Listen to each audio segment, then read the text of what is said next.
কারণ এটা তো আর কি গার্ডার দিয়ে আটকানো, তো একটু জোরে টান পড়লেই চুলগুলো পড়ে যাচ্ছে। যাই হোক, তারপর দিদি আনারস কেটেছিল, তো সেটাই আমার গালে দিয়ে দিল আর সবাইকে এভাবে গালে তুলেই খাইয়েছে। যাই হোক, তারপর দেখো আমরা স্ট্রেট করছি ভালোভাবে।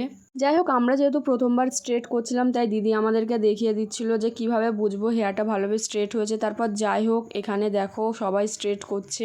আর দিদির যেহেতু একটু শরীরটা খারাপ ছিল তাই শিল্পাদি আমাদের হাতে হাতে হেল্প করছিল। আর যাই হোক, দেখো হেয়ারটা কত সুন্দর স্ট্রেট হয়েছে। এবার নিউট্রিলাইজার লাগানো হবে, তো পরিমাণ মতো একটা বোলের মধ্যে নিউট্রিলাইজার নিয়ে ভালো করে ওটাকে মিক্সড করলাম।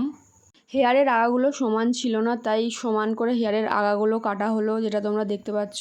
যাই হোক, তারপর নিউট্রিলাইজারের ক্রিমটা পুরো হেয়ারে অ্যাপ্লাই করা হলো। আমি আর সেইভাবে দেখালাম না, যেইভাবে স্ট্রেটনিংয়ের ক্রিমটা লাগানো হয়েছিল সেইভাবেই লাগিয়ে কিছুক্ষণ রাখার পর তারপর চুলটা ধোয়া হলো। আর দেখো এদিকে আমরা কাজ করছি আর দিদি আমাদের দিদির অ্যানিভার্সারি কেক খাইয়ে দিচ্ছে। দিদি আর দাদার অ্যানিভার্সারি ছিল, তো সেই কেকটা আমাদের জন্য রেখে দিয়েছিল এটা।